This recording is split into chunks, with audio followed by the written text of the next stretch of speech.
Well, well, well. You guys just cannot agree on this poll. Oh, okay. Hawkeye's in the running again. Hello. Good evening, everybody. If you did not see, I put in a poll to see what you guys want to hear about first, and you guys kept voting evenly for the first few votes.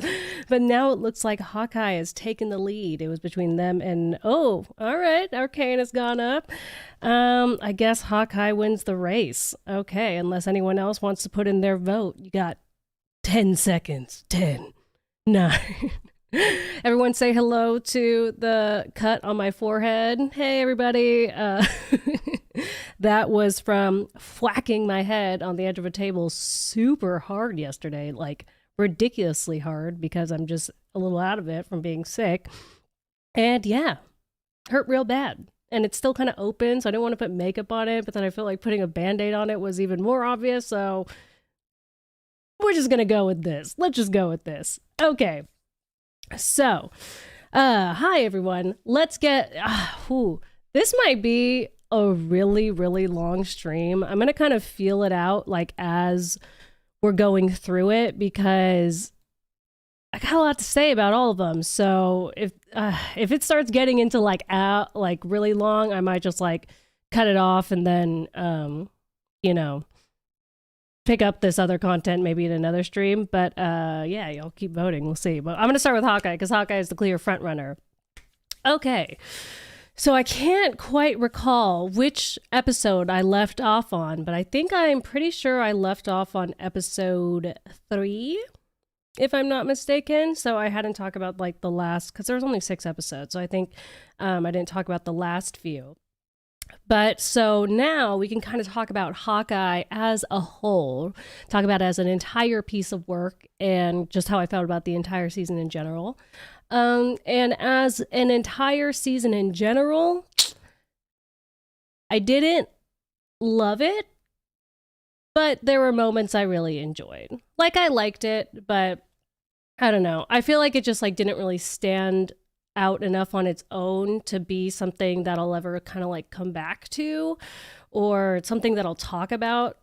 Honestly, like what I mean is like if you're like with friends and you're like, oh, here's this great show I watched, I'm not going to bring up Hawkeye. But then within the show itself, there were really sorry.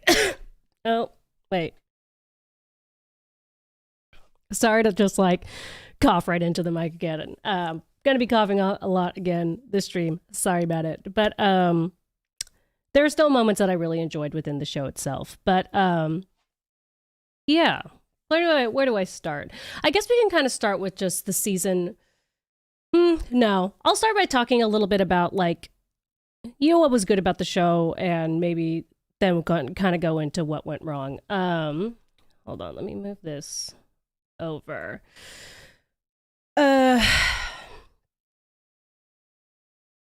I think where the show was really strong was in Clint and Kate's relationship and the growing of that partnership. I think that's when the show was its strongest. And since the show started leading into it more in the latter half of the season, the show itself improved. All the stuff, like the storyline with her family and that kind of stuff, it just like the writing and the intrigue wasn't strong enough to make any of those.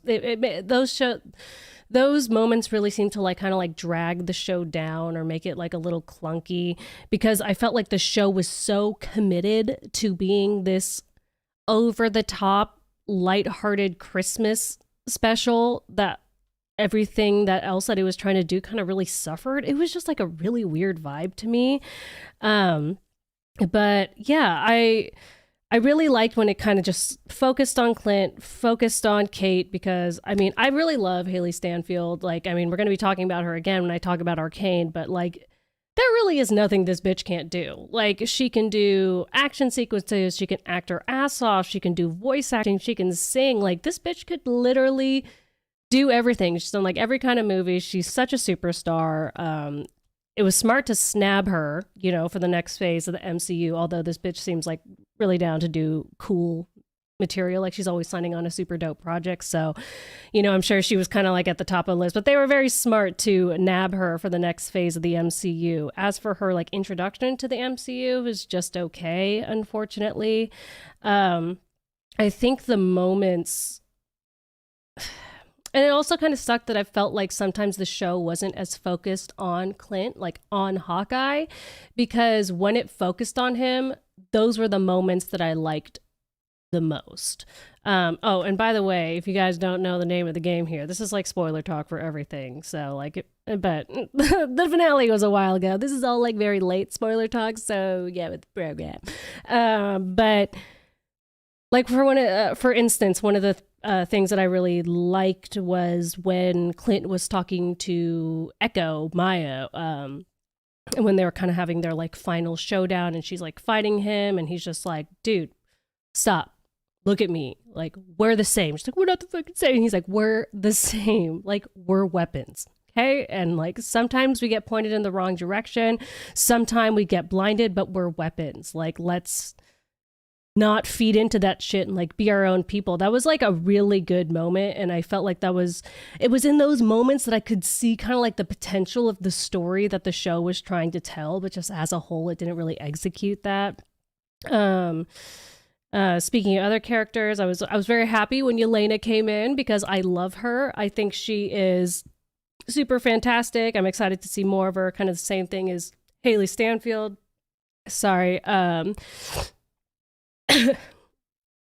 keep forgetting to mute when I cough. Sorry. I'm pretty sure I have a sinus infection, so this is all a little irritated. But Yelena, I don't know. I was very excited to see her, and she was still really great, but I felt like she was utilized in a really weird way. And in general, I think the action was not great. Like, it was good enough. Like, it was good enough in a lot of parts, but it was not great. That one episode where they were first checking out the trick arrows, I think was like the best action in the entire show. And then it didn't really pick up from there for me personally. Honestly, it's kind of like, since it was a little while ago, it's kind of hard to remember because the show itself was just not very memorable, unfortunately. Like, I don't know. But other things that I liked before I start criticizing it more.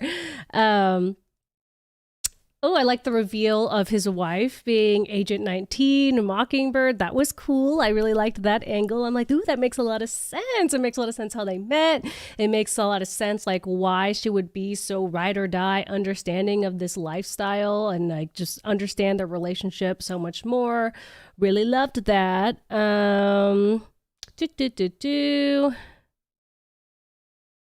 Yeah, other than that, I can't really think of like a bunch of shit. I like their costumes. That was cool. But yeah, going into the things that I didn't like, which unfortunately was kind of a lot. Like, there are some things that were just like definitely like a personal problem, like the whole destruction like of the Rockefeller Christmas tree and that like showdown in that whole area was really just, I did not like at all. Like, that's the kind of stuff that just like pulls me right out of it. It's really hard for me to enjoy when they do those over the top moments, because it's like, it's the same way that I felt about in the Black Widow movie when what's her fuck when the helmet was like barreling down that city street, like when they were fighting, and I'm like, isn't this like a black ops super spy organization? You think they'd be a little more covert? It's the same thing with this. I'm like, these are super spies and a criminal gang, and they're gonna fight it out at the Rockefeller Christmas tree. Like, help me understand like when they would do, like, I'm all behind like them like holding a party hostage, and then fucking that shit up. That makes sense to me. But the whole Rockefeller Christmas tree thing, it really took me out of it. And like some of the action sequences they did with the trick arrows were cool, but it was just so over the top. I don't know. It's hard for me to get behind this show. Like, what else? Oh, I thought they were going to do more with his like lack of hearing.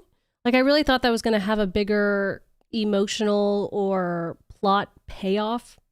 If I'm, you know what I mean? Because they were like alluding to like his connection with Echo and how they both can't hear, blah, blah, blah, and how he's going to maybe like utilize that skill more, whatever.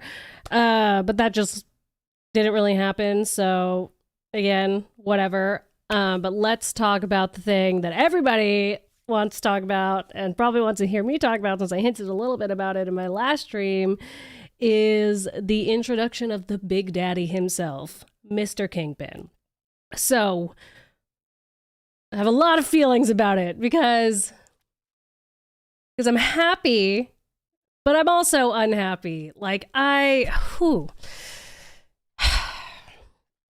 right. So when Kingpin showed up, I think we could all kind of assume when they kept hinting to the big guy that it was going to be Kingpin. So when Vincent D'Onofrio showed up, I was over the moon elated because I love him. He is, again, like I said in my last stream, Daredevil is one of my favorite shows of all time. Not just superhero show, favorite show, bar none. And Vincent D'Onofrio's Kingpin is an integral part of that, and I think the way him and Charlie Cox portrayed their characters and how they played them off each other was fucking masterful.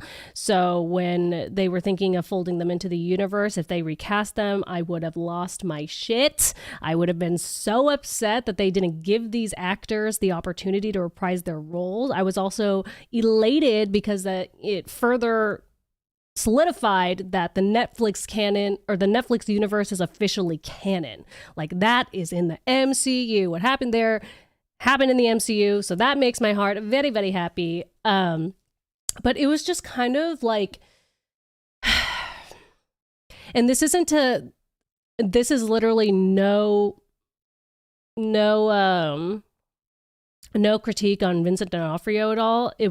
Vincent D'Onofrio. Am I pronouncing that right? Can y'all call me out on there? But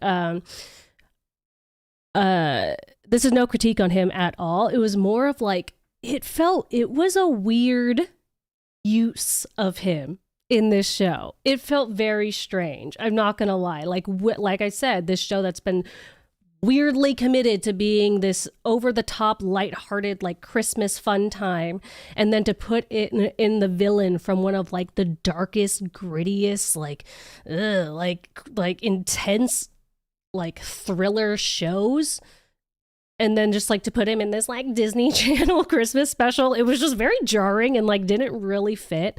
But he looked really good. Oh my god, I love the outfit they picked from him from that. Is it a Spider-Man comic? I think so. With the Hawaiian shirt, I thought he looked really good. Still, like, props to him, the way he kind of like really hones in on like the subtleties of the unhinged kind of simmering brutality and simmering rage that's always happening with Kingpin, with like the eye twitches and stuff. That was great. But yeah, I don't know, like the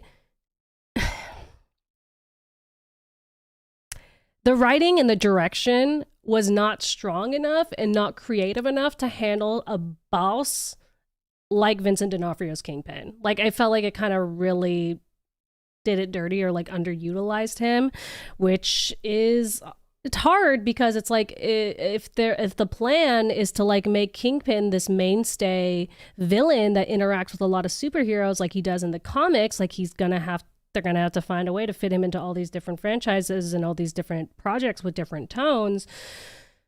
And so I don't know. It's a little bit of a dance, but I was definitely a little put off by the way he was handled. Like, I just felt like he was giving it his all, and then it was really kind of dumbed down by the execution from like the direction and the writing and like the way it was edited. You know what I'm saying? So I don't know. I felt like they kind of did my boy dirty in a way, but not really, because he stayed winning, because everybody was like very excited to see him there and everyone was talking about it, and everyone, you know, he's like the standout moment of the episode in the show. So he's fine. He's doing good. But just in terms of like the potential of what he can deliver, that was so not it, and so subpar.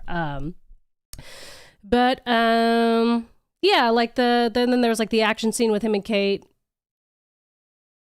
It was all right. I don't know. Yeah, I don't know. I'm kind of torn. I'm such a simp for the Daredevil show, so like I'll love anytime I see him, but this was not in. But yeah. What else? I'm trying to look at my notes, see if I missed anything. Yeah. At the end of the day, this is just a cameo, but I really wanted it to be more of like a meaningful plot reveal with the way that they were teasing it. You know what I'm saying? Like they're like the big guy. So I thought it was gonna have a little bit more of an impact, and it was just kind of like a cheap cameo.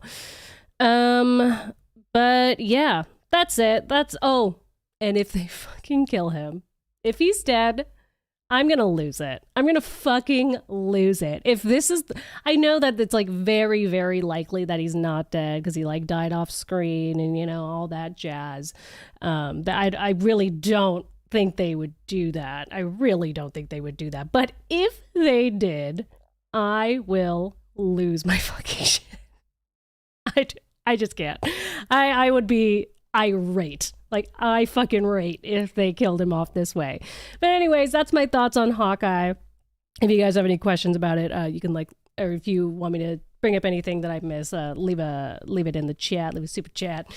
Next, let's see who else won the poll. The next thing is The Witcher. That's the next in line. So content catch up. Let's just keep on going. By the way, if you guys can tell, I'm trying to maintain a chiller air today because I feel like sometimes my streams are a little too intense with the energy and then I can't keep up with my own thoughts. I'm going to try to be like calm when I talk about stuff today. I don't know why. I'm trying it out. Let me try out this vibe. Hold on. Okay. So, next things next. Is that a phrase? It's not. Let's talk about The Witcher Season 2. Whoa. I really liked that show. I really enjoyed it. And I know I definitely have the benefit of coming in without any, because I haven't read any of the books or played any of the video games, so I'm purely just coming off as like a show fan. And I'm kind of glad that I came in not knowing anything because I got the benefit of just viewing the show for what it is. Because I know some people are tripping online. Like a lot of the fans are not happy with the adaptation of it, which is like totally understandable. Like when a show just veers off that hard from the source material, it's hard to not be bugged by that. So I totally get it. But since I didn't know any of that, I just kind of got to go in it and just like enjoy the show. And I fucking enjoyed the show. Like just speaking on like overall experience of like how it felt to view it, it was dope. I had a great time. I liked it way better than the first season. And I definitely also had the added benefit of watching it with Dan, who's like a super fan of The Witcher, so he could provide any like context or insight with stuff. And so I think I have a sneaking suspicion that without him there, the enjoyment might have been a little bit less. But I had a super fan next to me, so I had a great time. Yeah, so where to start? Hold on. Ooh, okay. Yeah, first things first, Daddy Netflix came hard with the money this season, and you could tell. It was actually, and I mean, everything was better. Like, what am I trying to say? It's just like everything was elevated. Like the CGI was better. Like the monsters looked better. They looked very cool. The sets were better. The costumes were better. The wigs, the eyes, the editing, like everything definitely had a big pay upgrade, and it showed and it worked. Because unfortunately, especially with like a fantasy show, like the physical aspect of the world building does a lot for how good the show is. I mean, it's definitely not the most important thing. And, you know, an actually excellent written and directed show could, you know, stand on its own. But a lot of money put into the right stuff can definitely make up for some stuff and really help with the world immersion and getting right into it. So yes, the money really elevated everything this season, and it was awesome. Everything looked fucking dope. Like this season looked dope, really dope. Really love the wigs. I'm probably going to talk about the wigs a few times because, what was I going to say? Sorry, I got distracted by the chat and stuff. The second thing to note about The Witcher was the other daddy, the other daddy in this pair was Daddy Henry Cavill himself. Because whoa, like he is carrying this show on his big, broad, buff, beautiful shoulders, and they are really lucky that they have this man attached to this show, because he is the motherfucking Witcher, and his love for the material just shines through and also elevates things in so many ways. You know, I've talked about it a million times, so I'm going to bring it up again here for context. But, you know, I've just been waiting for Henry Cavill to get his due, because I feel for that man. This dude is one big, handsome nerd. And, you know, he's got the build and he's got the chops and he's got the face to be in the movies, but he's a fucking nerd just like all of us. And, you know, it was supposed to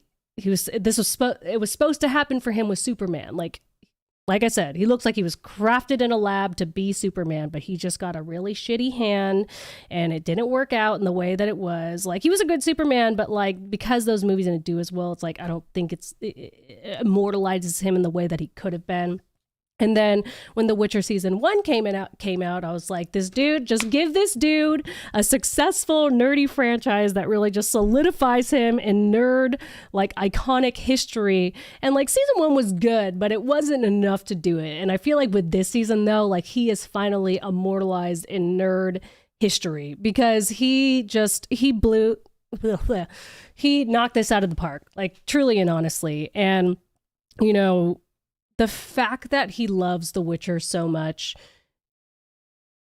does wonders for this show, because that's all we want, right? As nerds, as fans of stuff, we just want someone to like love and revere the source material as much as we do. And we always we either don't get it, or we get kind of like the Hollywood version of like, you know, just saying the right things. But like, you can tell, like, this dude, like, he lives for this shit. Like, he is a huge gamer, right? So he's got like this great relationship with it, and he was just so blown away by the books.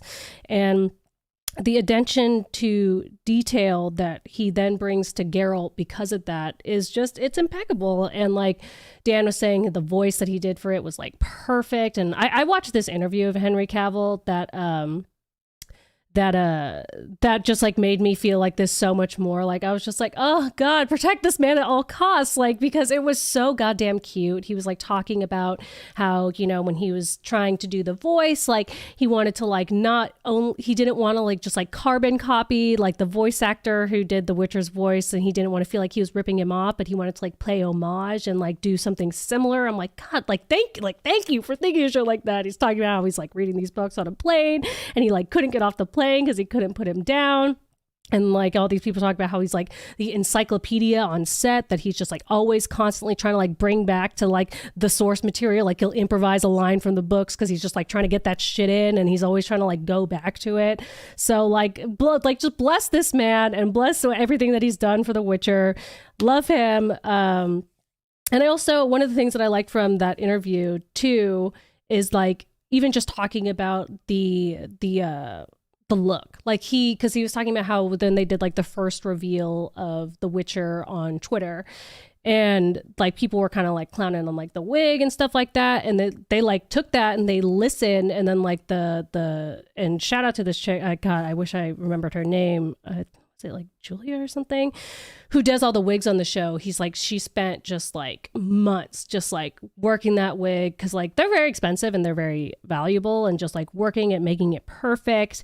And it's just like, he listens to the fans and like takes the things that they say to heart, because he was like, yeah, you're right, like there should be like a softer, more like disgruntled look to it, because like, you know, perfecting the way the wigs look is it's an art, and they really nailed it with this one. So yeah. So going into the actual like content of the show itself, sorry.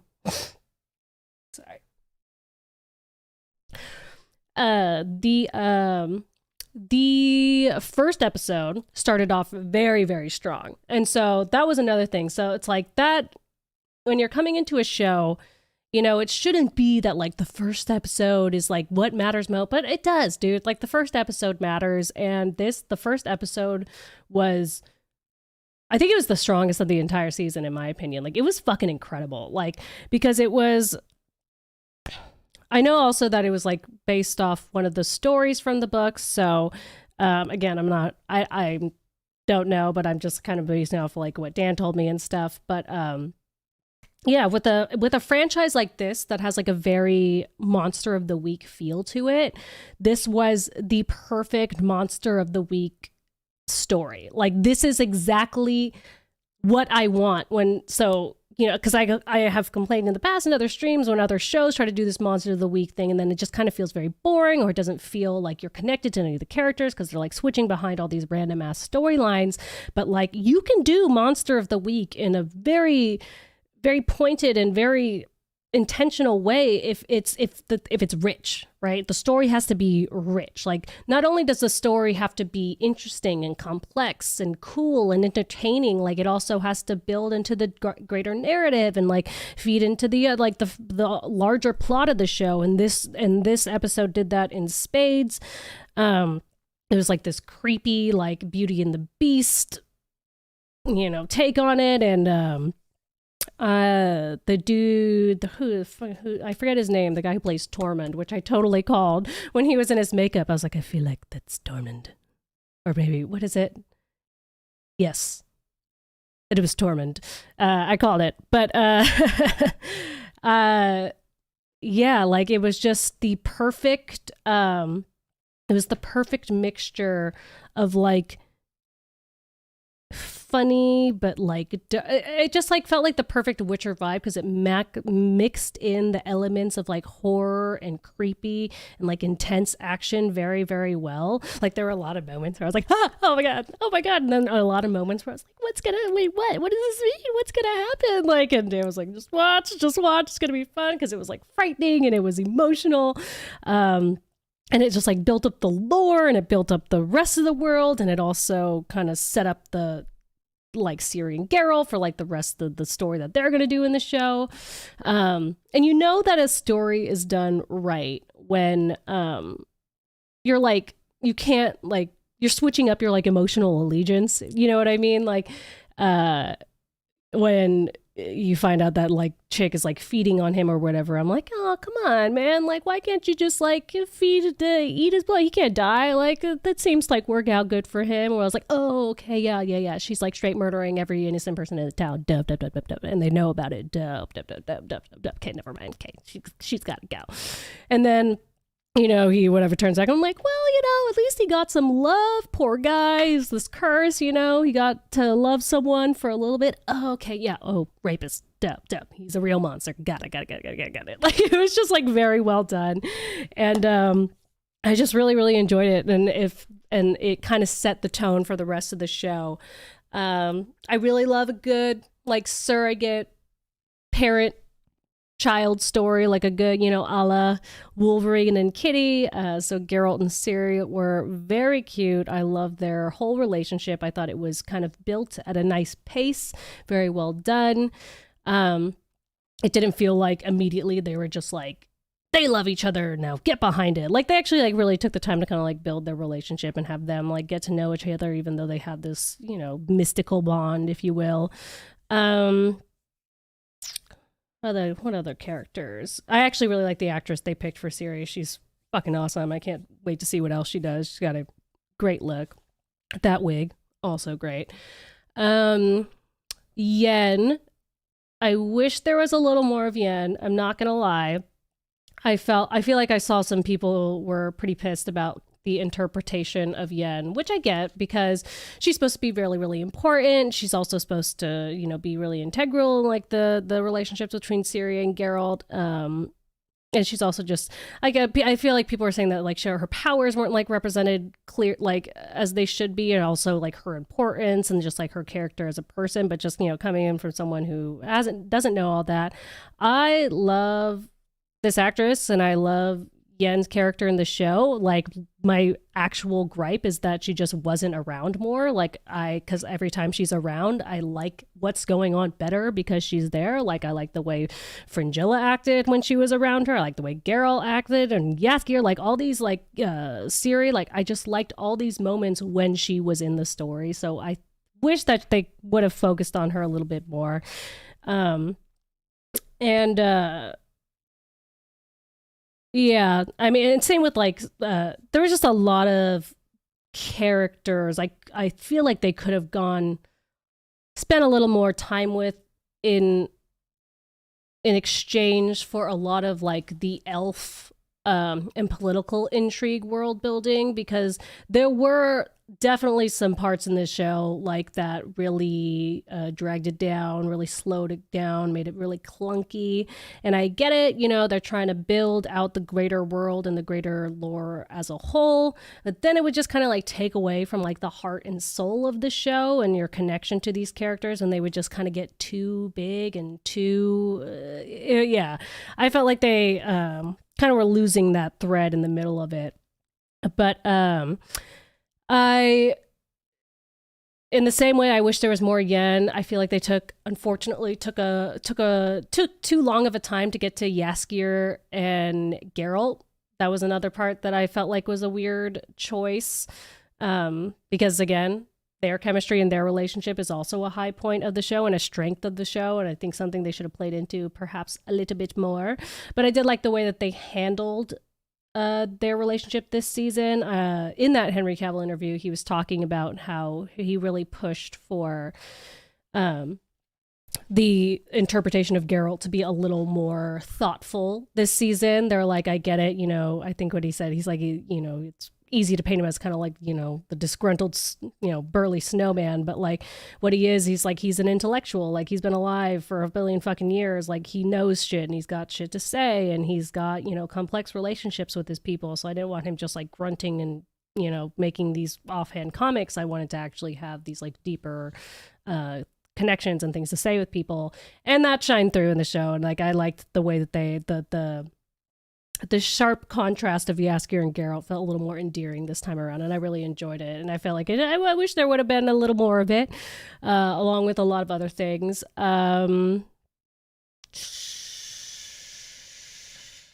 Let's see. I'm looking at notes.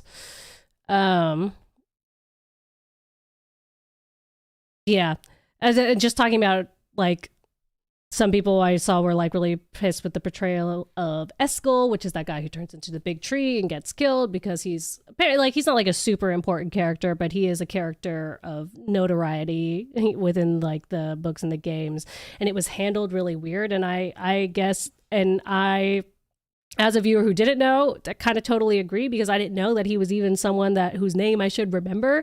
And Dan was kind of like put off by it when we were watching the show. And I was like, oh, who is this guy? And he's like trying to explain. He's like, no, he's not like, but it's like, this is really weird. And I was just like, I don't know, this guy definitely, they're treating him definitely like a throwaway person. So I could see why people would definitely be mad about that. And especially if they just like killed him off like that. But yeah, I think it was just like a weird choice in general with the show. One of the things that I didn't like is that they just didn't really spend a lot of time with the Witchers, because I feel like that was another like heart and soul opportunity of the show that they kind of missed out on, because it seems like, you know, it's Geralt's home and kind of like where Ciri becomes the person that she is, like all these elements that are like integral to the story of Geralt, Ciri, and Yen together that just like didn't really happen, because we didn't really spend a lot of time with the Witchers. And then now they said at the end of the season that they're going away, they're just going to be on the move. So I was like, okay, maybe it's just like they're setting it up because they're going to spend more time here in the next season, but it doesn't seem like that's going to be the case. So I feel like that was kind of a missed opportunity, and now I'm like, are we even going to like meet these fools? Like, I feel like I don't even really know them. And like the Witchers, like even in that final scene with Ciri, it was like I wanted to see them like kick ass a little more. Like they were dying so quickly, it was actually just making me scared. I was like, wait, are all the Witchers about to die right now? That sucks. There's only a few of them left. And then Dan was like, yeah, this is kind of whack. Like why aren't they giving these monsters more of a fight? I don't know. It seemed like a weird choice for the Witcher, like the actual Witcher portion of it. But yeah, you know, they really wanted to like lean into that political intrigue, which I don't know, like it just because I'm a big fan of political intrigue, so like that's my shit. So I actually really really liked the Fringilla storyline. I thought the moments with her, like the moments with her and Yen, I really enjoy because it's like, you know, the God, what am I thinking of?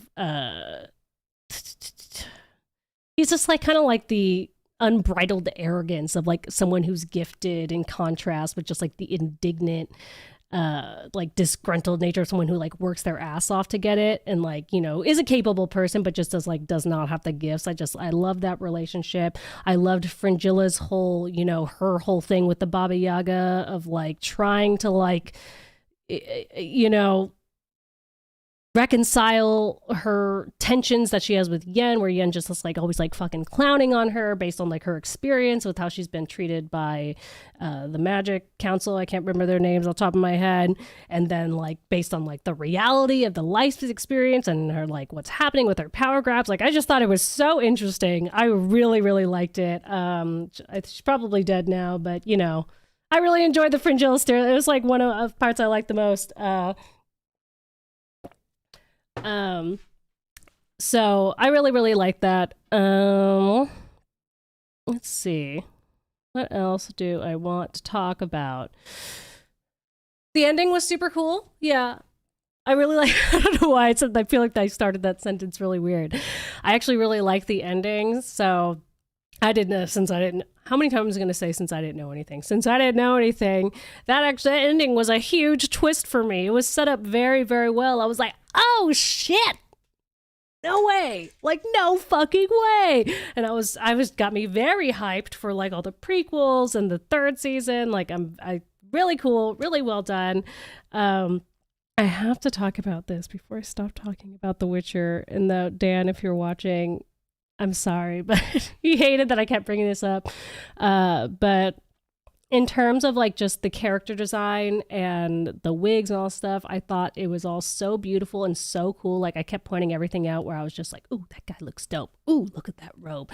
Like all the people on that Magic Council were just like, oh, like just drip, like so fucking fresh, like so good. And then for some reason, Jaskier's wig was so awful. Like it was so bad. I was like, this poor dude. Like they really did this dude dirty. Like what the fuck is this? And Dan's like, well, they're probably just like gonna give him some new hairstyle. This is just like an intermittent wig. Not it. That wig stayed on the whole fucking time. And like every time I'd come on screen, I was like, yo, why did they do this to this man? Like if I was him, I would be so pissed on this set. Like looking at all these intricate, beautiful wigs and hairstyles. And then they get to him and it's just like this frizzy 7th grade skateboarder like / scene kid emo cut. It was so bad. It was so bad that I couldn't stop making comments about it, and it was annoying the fuck out of Dan. And I'm bringing it up now because it's my stream and I talk about the things that I care about. And that wig, my God, what the fuck? But yeah, other than that, everything else looked great. I think that's it for what I wanted to talk about The Witcher. I feel like am I doing good on time? Oh, it's been 43 minutes already. Oh, you guys, this might be. Should I just keep doing? Should I break it up into 2 streams or should I make it all one long stream? How y'all feeling out there? I'm only halfway through and it's been 45 minutes. Should I break this up into multiple streams or should I just keep going? And again, anything I missed on The Witcher, just throw it in chat wise and we'll get to it. What's next? Yeah, Mr. Anderson, you did not miss the Matrix talk. I think I'm going to do that. I'm going to do that next. Sorry. I'm not timing that. I'm not timing that mute button well. Where are you? Matrix notes. Although the Matrix talk might be a little short and sweet, but I'm gonna drink some water while you guys tell me how you're feeling about the length of the stream.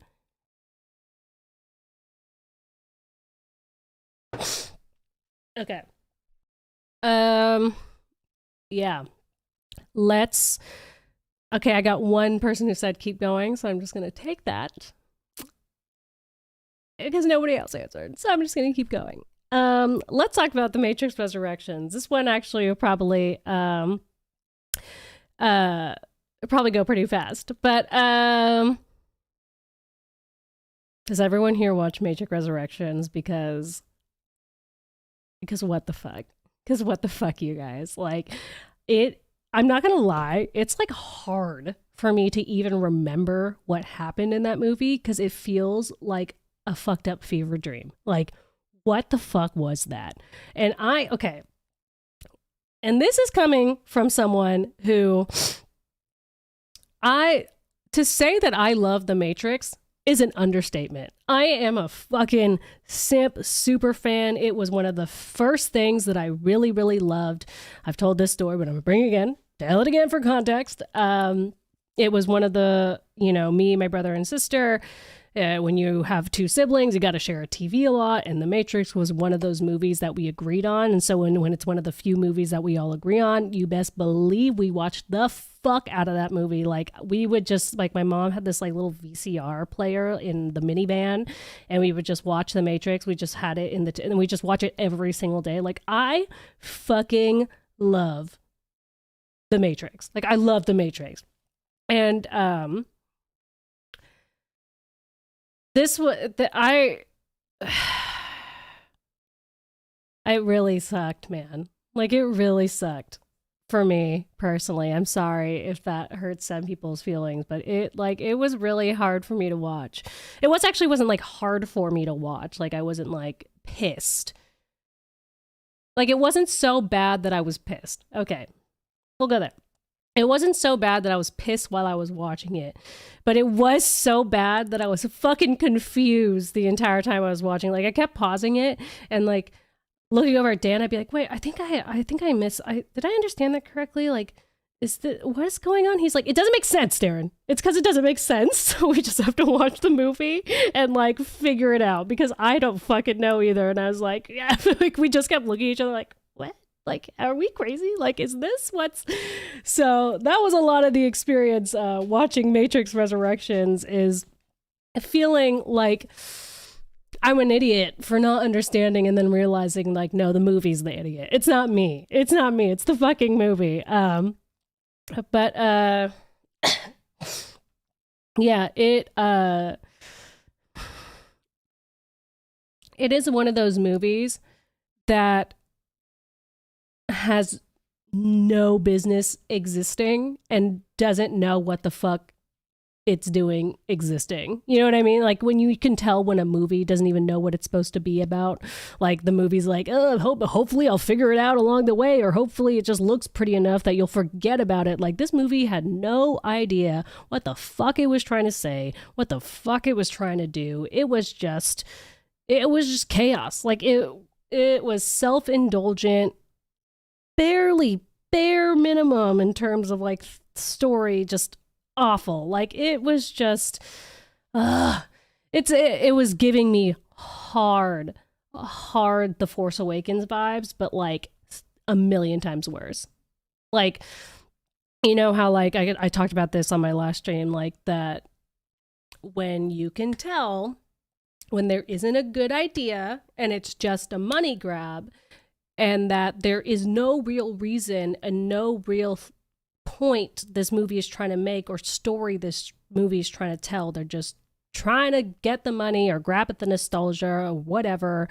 Because, like I said in my last stream, sometimes it's not just about the nostalgia. Sometimes it's about these actors, these directors, like living their best life, trying to like get back into that space where they were loved the most and admired the most and they had the most attention. Like they're grabbing for something that doesn't exist anymore, and instead of paying homage and respect to the thing that gave them what they were, they just go back to, and they're just like, "Look, I'm here again. Is this good enough?" And it's not. And yeah, it was very like rehashing it was like basically the same movie, but a lot worse. Like they were literally like they were just like playing clips from the old movie, and everything was like the same. Like it was like rescuing Neo, the same, getting Neo to save them all, like the same, like this underground, awakened people, same, fucking Io City. Sorry, burp. It was all the same. Like it was all the same. And the place that like wasn't, and the places that it wasn't the same, truly didn't make any sense. Like a lot of the themes that they were trying to do just like felt very topical and like felt very on the nose and felt like pseudo intellectual, like pseudo woke. Like it was just like it was like it like they tried to do this meta angle where they're like talking about how like the whole movie is like, you know, Neo, who is a game designer of the Matrix. So like, and then the studio there, you know, the company Warner Brothers that owns the Matrix video game is forcing them to do a remake, and they'll have to do it whether they like it or not, which like yikes, like hard yikes, because when you're trying to use the meta angle to like endear the audience to you, but you end up just like slapping them in the face with it, like what? Like it was a very off-putting experience for me, because it's like, I mean, we've all seen the meta stuff, right? You know, we've all seen Deadpool, but the reason why meta's really hard to do, just in general. And usually why it kind of works in things like Deadpool and like Monty Python, because they're very like tongue-in-cheek. It's like silly, it's funny, but trying to do it serious and then, you know, trying to be like, we're on your side, isn't this ridiculous? But then doing the very thing that you're like accusing the movie of doing, but like so much worse, was so fucked up. Like it was like it was really, really bad. And then there was like all these definitely like kind of, to me, like embarrassingly like woke themes, you know what I mean? Which I guess, like, you know, like Lana Wachowski, now that she's trans, it was like this, you know, whole journey for her that she was trying to say. But like things with like, especially with like Trinity being like hella fucking OP, like just,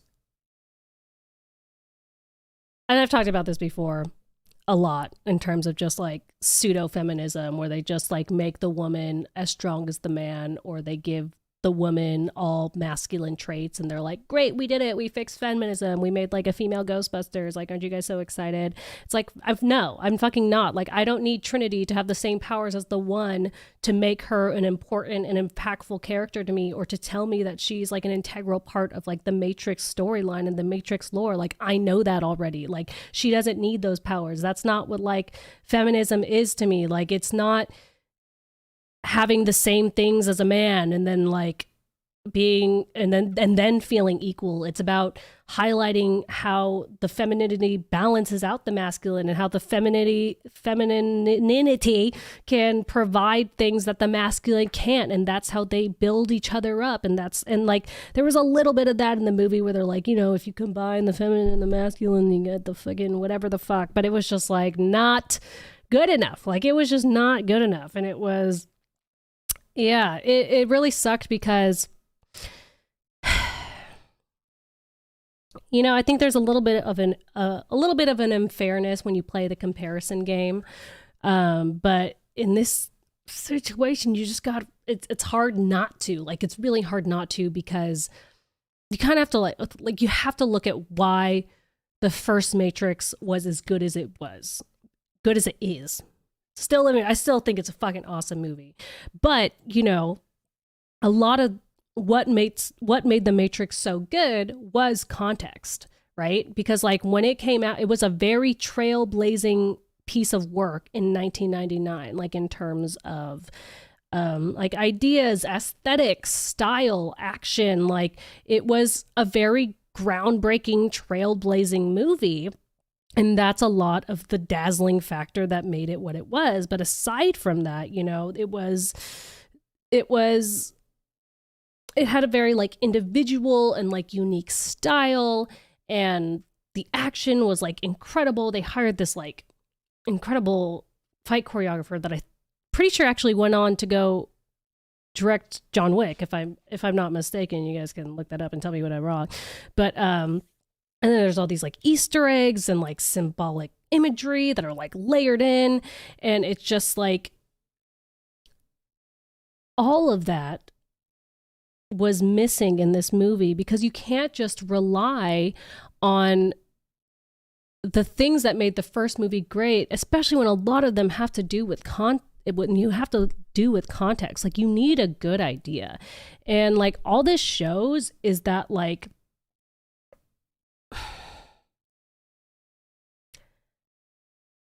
this is really fucked up to say. I don't know. I'm like trying to like, maybe I shouldn't say this, but like, I feel like the OG Matrix is like the Wachowskis' only good idea.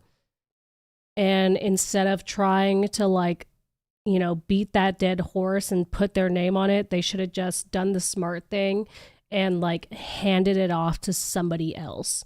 You know what I mean? Because it's like, it was a fucking great idea. Like, I'll never take that away from them. It was an incredible idea, but they didn't have the creativity and the, you know, whatever it takes to build a world building, to build the world enough to have lore that would carry multiple movies into this franchise. It was a good one story idea, but they wanted to make it this huge thing, but they just like didn't have the fucking ideas. And so maybe in another writer's hands and another director's hands, you know, who could really take the source material and run with it, the Matrix could have been something really cool, but you know, just, yeah, the dude in his Letterman jacket at the high school reunion, it's got vibes like that, man. Like, it was just not strong enough, because it's like, it's not 1999 anymore, you know? Like, we're not on the edge of the Y2K panic, and CGI and movie tech has advanced to like an alarming degree, and like multiversal and like simulation talks are like very mainstream. Like, you needed strong lore and a really good idea to make this work, and that was just so not present. And like, it just, I mean, this whole movie just could not justify itself any step of the way. Like, every character was super fucking forgettable. I can't remember a single fucking thing about them. They were not important, not impactful. A lot of the script did actually feel like they wrote it without knowing if everyone was going to sign on to it, because like, without Lawrence Fishburne and Hugo Weaving in those roles, like, it was really weird. And also, but fuck it, if I was them, I wouldn't have signed on to that shit either. That was like it was not it. But yeah, I'm trying to like see my notes. I kind of went on a rant there, so let's see if I missed anything in my notes. Yeah, that's basically it. Like, I mean, I could go into all the ways that the story didn't make any sense, but that just kind of like feels like, you know, hitting the nail on the head. Is that, no, I don't think that's the right expression for right now, beating the dead horse.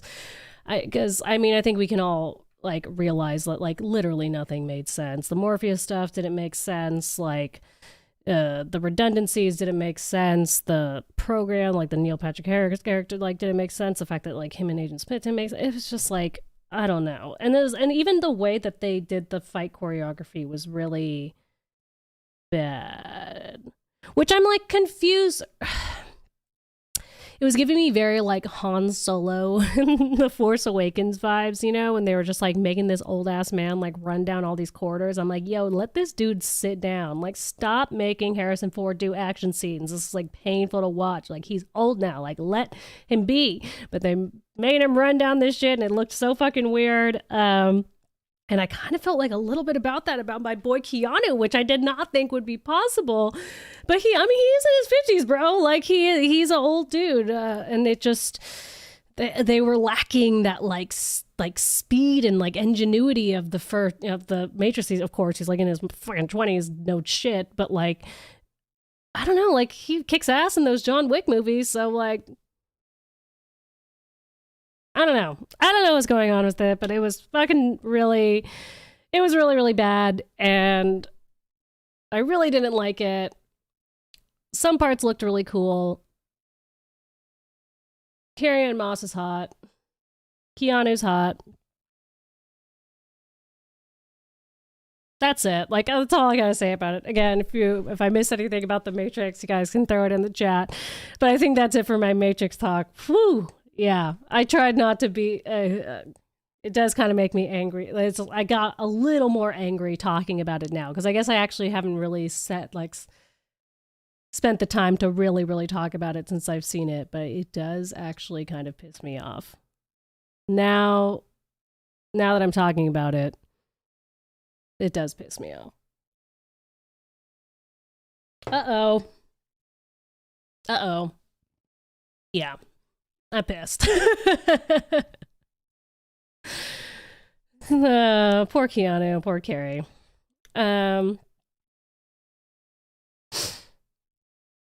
Let's see. What is the last thing? Last but certainly not least. Hero Dares Fire. We are finally talking about it. We are going to get in. What's the timestamp right now? Hour. Okay, not so bad. That's what I mean. I was like, the Matrix talk was probably going to be a little short and sweet because I'm only going to say so much negative shit about it before it just starts getting like, exhausting to hear me bitch about it. But if you get, so I actually kind of want to get a feel in the chat who's seen Arcane, because I feel like I'm going to talk a little bit spoilery about it. So, but like Arcane was not on my radar. Like my brother-in-law started bugging my sister. First he asked me, and then he started bugging my sister to start. Like, so he was doing like a 2-time bugging me. He's like, Daryn, have you watched Arcane yet? Daryn, have you watched Arcane yet? Daryn, you should watch Arcane so we can talk about it. And Nick, I hope you're watching, but thank you for bugging me so much about it. Because when we finally went, so I stayed at my mom's house for like a week over Christmas break, and it was like me and my sister and my brother-in-law were all there. And then I was like, I want to watch Arcane. Nick like jumps out of his chair. He's like, I'll set it up right now. Well, I'll go in and we'll watch Arcane. You're gonna love this. It's gonna be so awesome. And he was correct. He was correct because Arcane. Guys, I'm not even kidding. It's one of the best things if not the best thing I've seen all year. Like 10 out of fucking 10. Like 11 out of 10. I'm not kidding. Like Arcane kicks so much ass and completely blew me away. Like fucking incredible. Like if you haven't seen it yet, I cannot recommend something more. And sorry if I'm hyping it up to the point where it might ruin it for you, but I don't care. 11 out of 10. Like the show, I was like so happy. Like it just made me happy because like when I get to watch something that's like really fucking awesome, like I was like, after I was like, there's so much good content. It's like, yeah, like The Witcher was dope and Arcane is dope. And like, it was just, oh God, there's so many fucking good things to say about it. This probably might be a little bit long. But it was just, where do I even start? It was just masterfully done. Everything about it was masterfully done. Like it, again, so similarly with The Witcher, I have not played League of Legends, and I probably won't ever play League of Legends. It's just not really my style of game. So I didn't really know anything about any of the lore or anything going into the show. And you don't need, this show completely stands on its own. So by the way, if you're worried, like it's, if you're a fan, you love it even more. But if you're not a fan, you're just going to fall in love. But the way it just makes me so happy when a show like masterfully balances all the right elements. Like there were multiple complex characters, multiple intricate storylines, and lore and world building all happening at the same time, all perfectly balanced, all perfectly impactful in the way that it's supposed to be, and everything done justice, everything understandable, and just it was just seamless. Like it was really, really fucking like the show itself. If you don't know, is broken up into, there's 9 episodes and it's broken up into 3 different arcs, and each 3 episodes is like its own arc, but it's all one large story, which I loved. Like I loved like these like mini arcs within this larger arc because it just felt so intentional. Like this show is just dripping with intention. Like everything about it, there's so much care and so much love put into it, and it just like justifies itself like every step of the way. And like, first and foremost, I really like, God, you guys, like the animation is out of this world. It is so fucking cool. Like, God, what is the name of the French studio that does it? Because I can't praise them enough. It's like this mix. Someone put it in the chat because I just want to talk about them a million times. It's like this mix of like 3D and 2D, kind of like Into the Spider-Verse, but like something completely unique. Like the animation in this show is like so completely unique and individual. I've never seen anything like it. Like it has an aesthetic and a style that's all to its own, and that actually lends itself to the stories it's trying to tell. Like it really sets it apart from anything I've ever seen, truly and honestly. And like, even like there's so many elements of the animation that was cool in terms of like, you know, the world building too. Like I love a good like steampunk, cyberpunk vibe, and it illustrated that really cool. Like the world itself looked really fucking cool, and the way they animated magic was really fucking cool. Like everything was just really fucking cool. And then because after I watched the show, I was like just like looking up all this stuff about it because I like fell in love with it when Fortiche, that's what it was. Hero Dares Fire. Thank you so much. Fortiche. I'm gonna say it a million times because they deserve all the praise in the world. Because I was just like, when I fall in love with stuff, it's like, what about this stuff? And then I was looking up just like the original illustrations of all these League of Legends characters, and like the League of Legends characters all look very similar, like in the game. Like they look like they just have like this one carbon copy of that very like anime style girl with like the tiny nose and the big eyes and like the tiny waist, huge tits, and like, but then they just like, you know, put different hair and different outfits on each and every one of them. But like the characters in the show, they did a really good job of giving them all like very distinct characteristics, and like different like ethnic characteristics, which I really loved. It was really cool. Like the way that they animated facial expressions in this show, you guys, is fucking wild. Like it actually, it really blurred the line between like a live action performance and an animated feature, because dude, like the way that they did the nuances of like eye twitches and like, you know, eyes glossing over or like getting glassy with pain, like, and reactions of just like eyes widening but like face contorting, like so many subtleties were captured in the animation, like the animating of facial expressions. I was so impressed, and I was like, whoa, dude, this is like the closest I've ever seen an animation due to like a live action emotional performance. But yeah, going back to like the story of the show, let me see if I like mixed anything. I did write a few notes, but my hair, I've talked about this a million times on different streams, and I talked about it on my last stream, but I don't like things that like waste a lot of time on unnecessary exposition, and this show doesn't do that at all. Like this show, like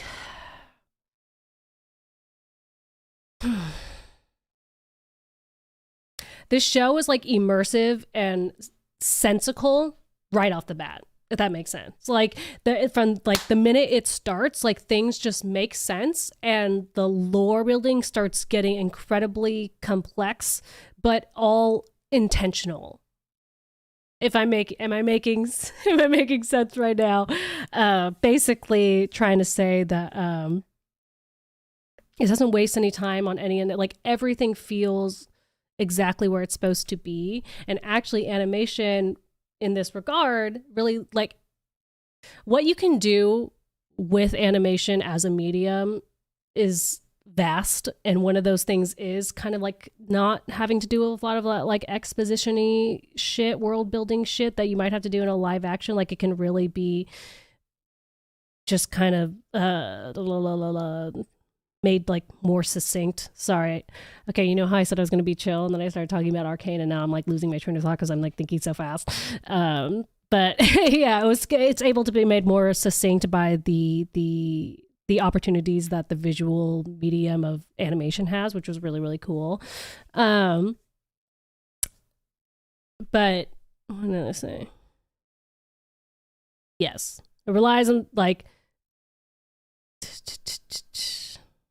yeah, I said it relies on the strength of its story and the visual medium to establish the groundwork, which you can do a lot more with when it comes to animation. But not only just like does it do the visual groundwork for world building, the characters in this show, like in the strength of this like story, like the meat and potatoes of this narrative and this plot and these characters is fucking rich, you guys. Like, holy shit. Like this, oh man, dude, like the character development in the show is the best I've seen in a while. Like in like, God, I'm trying to like, this show really, really moved me, you guys. Like I was really, really affected by it. Like it was just like a really, it was incredible. Cause like, I love a good character story. Like, and when I get a good character story, it just like rips me apart. And this show, if not anything, is fucking heartbreaking. Like this show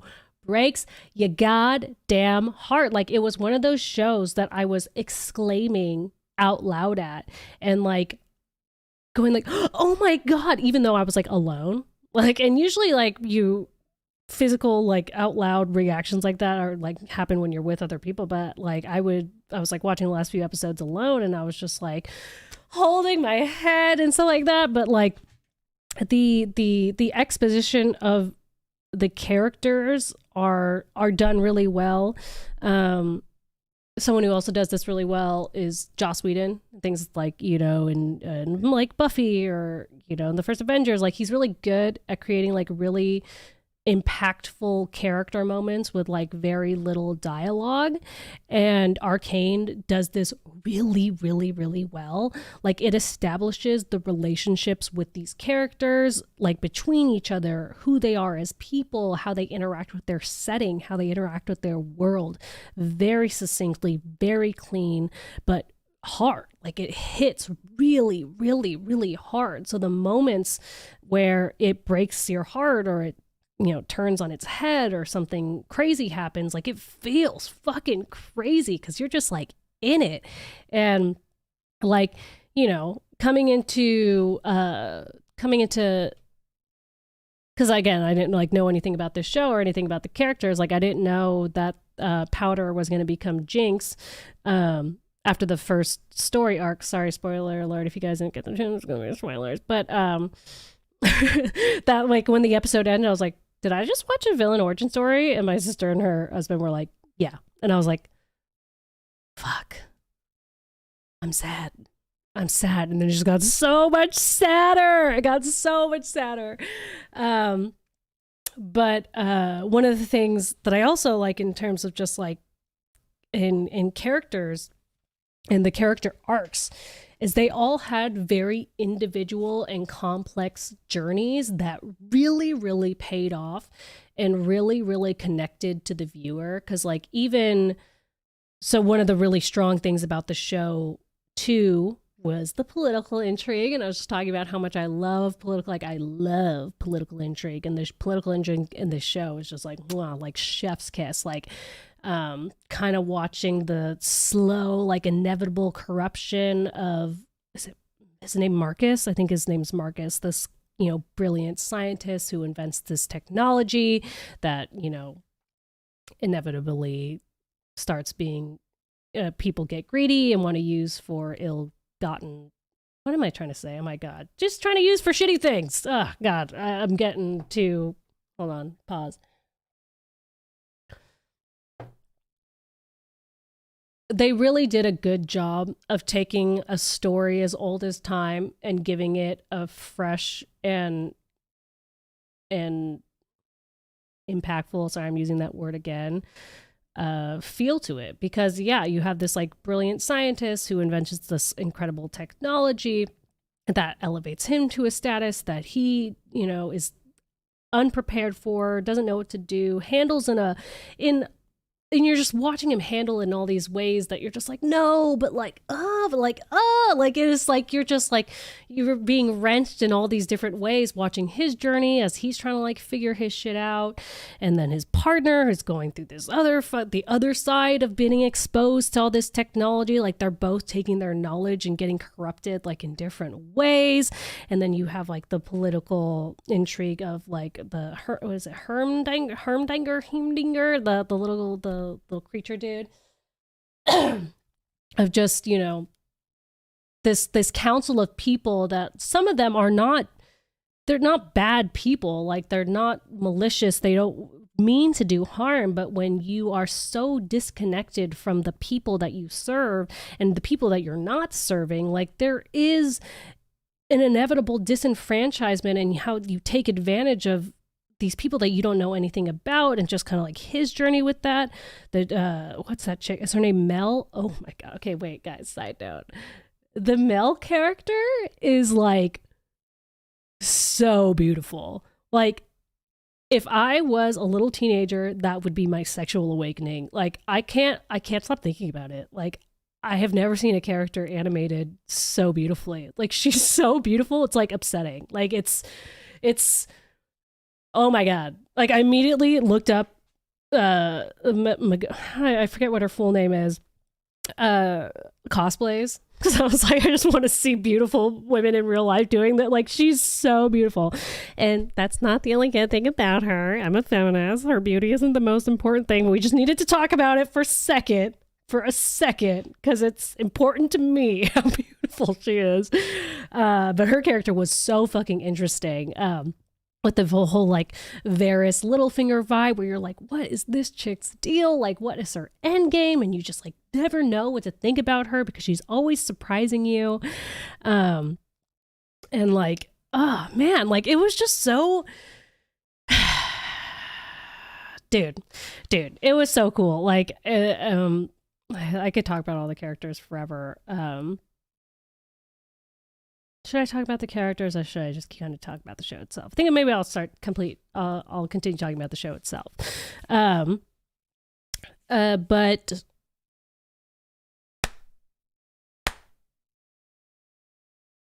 oh my God, you guys, I don't know why. I just like got excited thinking about it. The action scenes. Holy shit. Like, holy shit, you guys. The action scenes in this show are phenomenal. Like fucking phenomenal. They're so cool. They are so fucking dope. And it was like any shitty video game adaptation that has happened thus far that has given the video game adaptation a bad name, like this just puts those all to bed. The way they animated the video game style battles was so cool. And not just that, they didn't just stop there, because like that alone was super impressive. They really did a good job of keeping the show action heavy without sacrificing any of the characters and any of the storylines or any of the plot itself. Like it was perfectly balanced, perfectly done. But then they also had these like really, really, really creative action scenes where they were doing things like there's this, oh God, that's so fucking dope. Like there's this one scene where like Echo and Jinx are fighting and they're like childhood friends.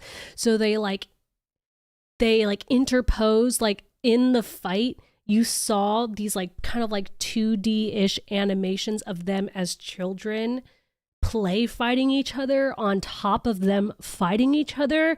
Like what, like also just like overlaid of this fucking terrifyingly jarring scene where you think one of them is going to fucking kill each other and you're like, oh my God, are they really about to fucking kill each other right now?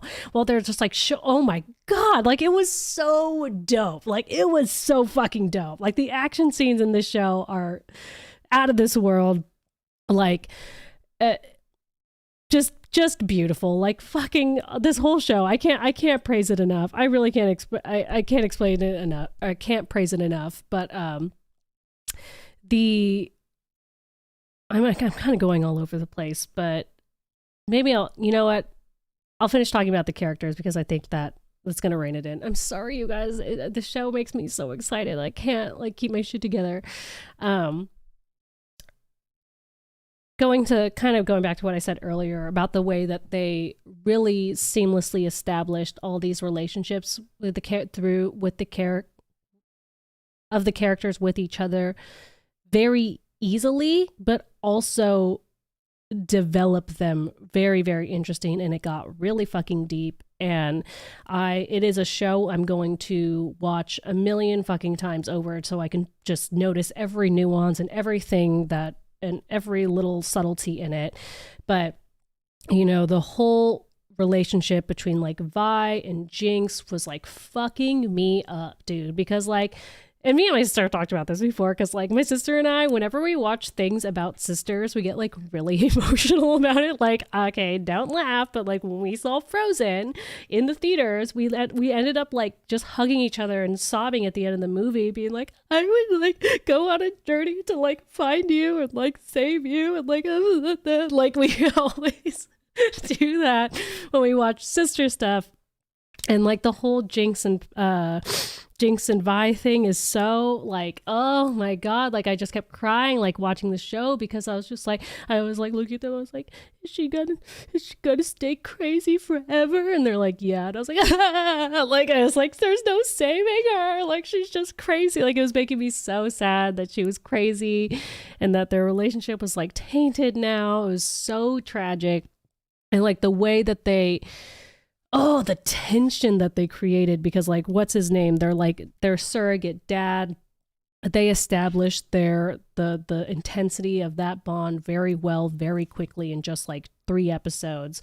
So it was just like so tragic. And then like the Silco Jinx relationship is like wild. It is like expertly demented and fucked up and like endearing, like can't look away car crash, where you just like, it's so fucked up, like watching him like manipulate her and like just like project all of his shit onto her and just like destroy her, and then like take all that relationship with like their surrogate father character and like fuck up like their kids. And oh my god. And then it's like, and then they're like like that, like contrasted with like, Vi and Jinx is kind of like this like contentious, like super, super chaotic, like volatile relationship. And then you have Caitlyn coming in, whose character I also really, really liked, and had a like a really interesting angle. And it's like this person that like Vi finally connects to, but like the closer she gets to Caitlyn, like the more she loses Jinx. Like, just like chef's like just chef's kiss. Like it's so good. Like I love it so much. Yeah, the whole like just emotional experience of this show is invigorating. I love this show. I love this show. I love this show. I'm so happy for them. I think this was a fucking genius move on this game company's part. I can't remember the name of the gaming studio, but it's fucking genius brand expansion. Because again, League of Legends is not my style of video games. I'm never gonna play it, but like, I for sure know what the fuck Arcane is now. So it's like, for people whose video game is not that style, they just like establish such a strong brand awareness and like loyalty by like just knocking it out of the fucking park and just going above and beyond with this show. This show is excellent. I'm going to be waiting with bated breath for season 10 to come out, because I love it. I love it. I love it. That's it. Yeah. So, Riot Games. I think, let me see if I missed anything. That was a lot. That was an intense thing I just did there about Arcane. I kind of have like a headache from shouting so much. Okay.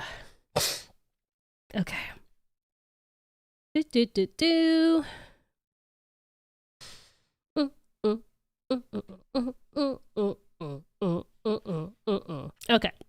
Yeah, I think that's about it for now. So now I'm going to go back and read all them super chats about everything else that I missed, because I literally just talked about like 4 different things. So that was a lot. And if you guys are still here at an hour and a half, like, bless your hearts. Like, thank you so much. I love you to pieces, because like, what? I get to like rant about all this shit in my brain, and like people give a fuck. Like, that's dope. It's pretty dope. Okay, Striker X24 says, that wasn't the Netflix Kingpin. This was a clown world, not the MCU. I see a good show in here somewhere, but it has way too many problems. Not good. Yeah, I agree. I think you have similar opinions to how I felt about the Hawkeye show. So I agree with you there. There was potential for a good show in there, but they really wanted to sell Christmas. Weird choice, Disney. Weird choice. And Matthew McConnell just gave a super chat and nothing else. Thanks, bro. You love to see it. Still appreciate it. And we'll still shout you out. Striker X24, again, thank you for all these super chats. And I appreciate your ever-loving support. About The Matrix, the director didn't want to make... Hold on, let me move this over so I can read it better. About The Matrix, the director didn't want to make this movie and was forced to, so she made it bad on purpose but ensured the main characters lived. Oh, I did not know that. I'm going to have to read into that. Yeah, maybe I should have read some more like news articles about The Matrix itself, because that makes sense based on like the meta angle that she was trying to go for in terms of like Warner Brothers is forcing you to make this, blah, blah, blah. But also like forcing you like 20 years later, it seems a little sus. And also, if I was being forced to make something, I wouldn't, making it bad on purpose wouldn't be the ultimate gotcha. You know what? If that's the story that's being spun, I don't buy it. Not that I don't buy it, but I think that's kind of shitty, kind of bullshit, because it's like the ultimate fuck you would be to make an excellent movie shitting on Warner Brothers, actually doing something meta, actually doing something well, and making a really thoughtful criticism within this fucking excellent movie about how fucked up it was, not just like making a shitty movie. But I guess if you don't want them to make any money, then you would make it shitty. I don't know. This is confusing. I'm torn. This is complicated. This is definitely complicated. It seemed like a weird way to get back at them, but then yeah, anything you do just gives them money, so it's kind of a hard part. But then it's like you get shit on in the process. And then I guess if you don't care, then you don't care. She's like, I made The Matrix. Who gives a fuck? I don't know. All right. Next one is from Ron C. Oh, very generous. 1999, the year of The Matrix. I like how I burped as I sang that. Says, hello, Happy New Year. Happy New Year to you, sir. The only part of The Matrix I enjoyed was the ending. The helicopter, the scene, Embarcadero BART station closed down for an hour. I couldn't get home. However, it was badass to see it filmed. I'm sorry I read that in such a weird cadence. One more time for the cheap seats in the back. The only part of The Matrix I enjoyed was the ending. The helicopter scene. Embarcadero BART station closed down for an hour and I couldn't get home. However, it was badass to see it filmed. You know what? Ron C., I gotta agree with you. And if you live in San Francisco, so do I. I get like a weird like enjoyment whenever movies are based in San Francisco. I'm sure, I don't know if anyone's ever like lived in a place where a movie was filmed. I'm always like, that's a like, I don't know, it's dumb, but I just like it just makes me happy. Like Shang-Chi, like all like, you know, and I'm like, ooh, San Francisco, woo, I go there, like I know where that is. But I don't know, maybe it's just because I love San Francisco, because also I'm from LA and I grew up in a beach town in LA, and actually a lot of stuff was filmed in my hometown and at like the high schools in my hometown and on the beach in my hometown. So there was just always shit being filmed there, but I like don't really give a fuck about any of that stuff. But like whenever I see San Francisco in a movie, I'm always just like, wee.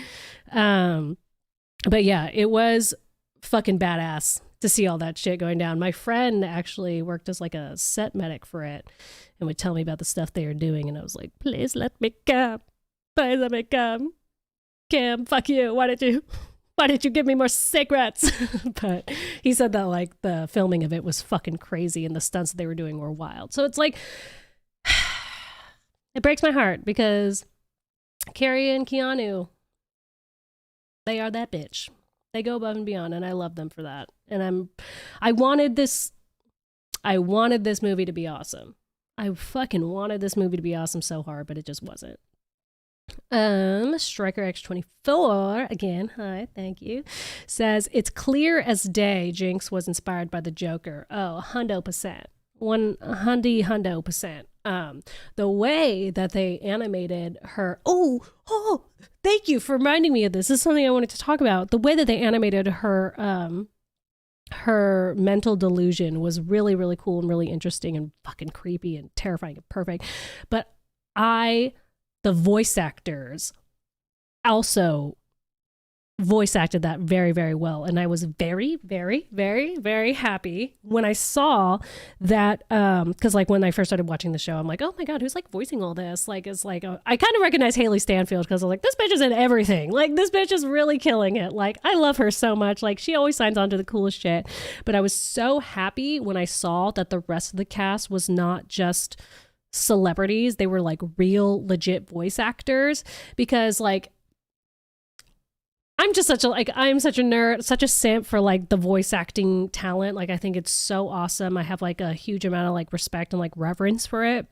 And of course, like Riot Games, which is like a video game studio, I love that they actually acknowledge that like having a really strong voice cast really elevates an animated project and that they should prioritize that instead of like putting a bunch of famous people in it just to like get some buzz about it. They really just committed to like the craft of voice acting. So just super happy about that.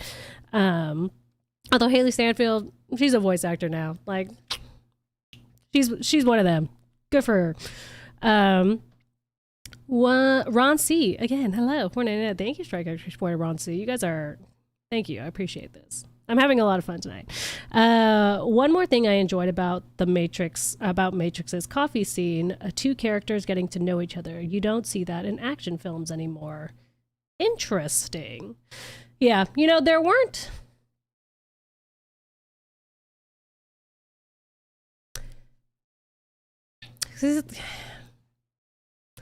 Yeah. Because there were parts between, like, Neo and Trinity that I did really love because I just love seeing them together. But then there are other parts that would just immediately afterwards, their conversation would just like ruin it for me and be like super on the nose and like super obvious. But then it's like, then there was like all these like cut shots of them like being old as fuck. And I was like, ooh, what's this? So there was like all these moments where I thought the movie had potential and then it was just disappointing me. Striker X24 again. Oh my God, you guys, I love you. Ending to Arcane was similar to the ending of Batman Under the Redwood, where Jason forces Bruce to make a choice. Do you think Powder can be redeemed? The ending of Arcane is wild. Is actually wild. Like I literally ended the show shouting. Like I was like, holy shit, no way, no. So it was a really, really good cliffhanger, like super good cliffhanger. If she can be redeemed, ooh, I feel like they're really just gonna rake us over the coals with this one. They're gonna make it fucking tragic because it's already like she's already kind of past the point of redeeming, but then they keep reeling you back in with just like these heartbreaking moments where she has like lucidity and then like she sees by and you think she's there and then something sets her off and then she's totally gone and then she just did this fucking awful fucking thing and dude, I don't know she's gonna be redeemed, but one thing I do know, if she's unredeemable, they're gonna make us fucking cry our eyes out all the way down. That's for damn sure. Kevin Wood, $4.99. Thank you, sir. Why did I call you a sore? I meant sir. I'm losing it. It's been an hour and a half. Bad show. I think you were talking about Hawkeye. Watched it at a friend's house and got COVID. They might have killed Kingpin too. Sad. Yep. Feel you, brother. I definitely pretty sure I got COVID over the holiday break from my sister. So I feel you. That's why I'm sick now, or like still getting over it. I tried to be good and not really do anything over the holiday break except spend time with family. And my sister was doing the same thing. She saw one person, and then we got COVID. What can you do? What can you do? Definitely not fun. Had to sell some tickets that I was very excited for.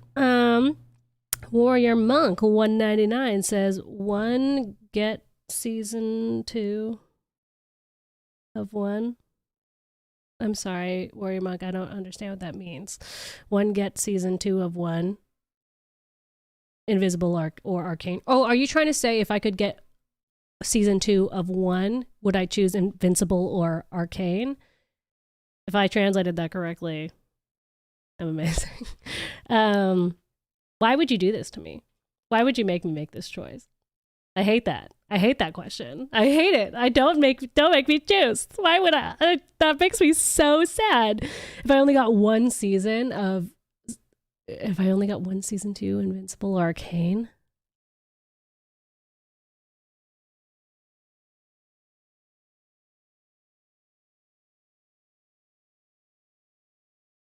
I hate this choice.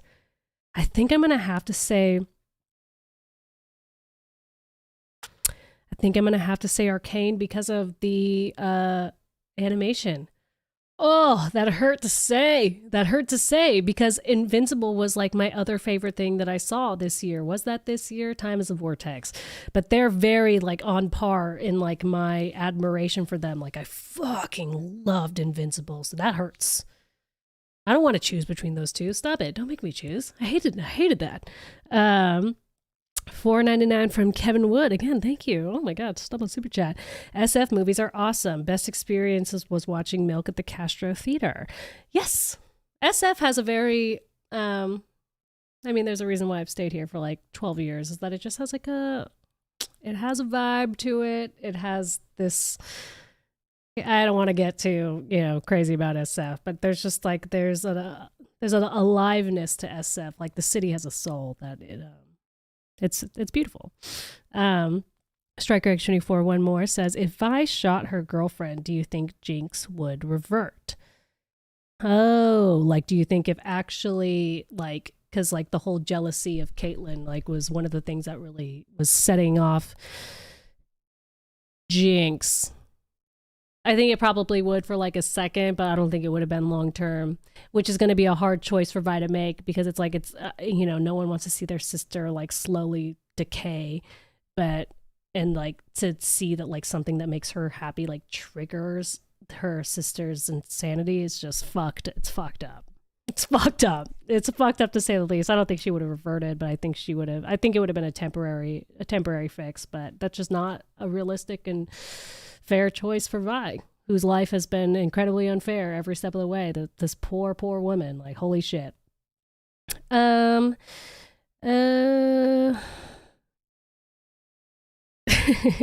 They're both renewed, but it's fun to torture. Okay, guys, it has been an hour and 38 minutes. What a stream. I can't believe I got through all of it. I was like kind of worried that it would just be a little too much, but if you're still here, holy shit, thank you. That was a lot of fun. And my throat and my nose are a little irritated. I will just read maybe a few more things at the end here to see if I missed anything fun, because I love you guys, and I want to see. So I need to like get more high tech about my stream and have some like Jeopardy music, some non-copyrighted, totally legal Jeopardy music. Like, dude, even me playing that Into the Spider-Verse trailer in like 10-second increments got me copyrighted. I was like, dope, fucking dope.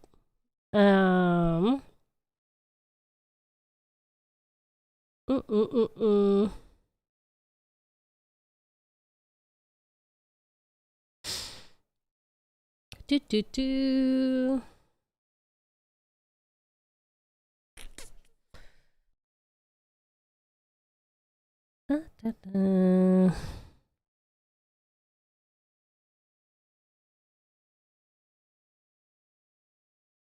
I'm also like, it's hard to like bring these back into context. Okay. Jedi Mike, Arcane versus Cowboy Bebop. Don't make me compare those either. I don't wanna. I love them both. Stop it. I hate these comparisons. Don't make me compare two amazing things.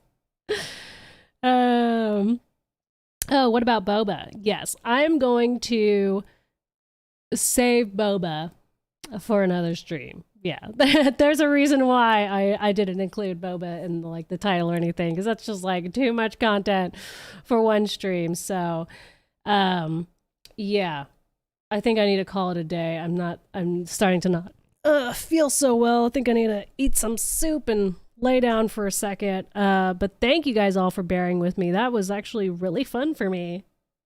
I had a great time. I loved it. And I will be back next week, Wednesday, 6 p.m., to talk about Book of Boba.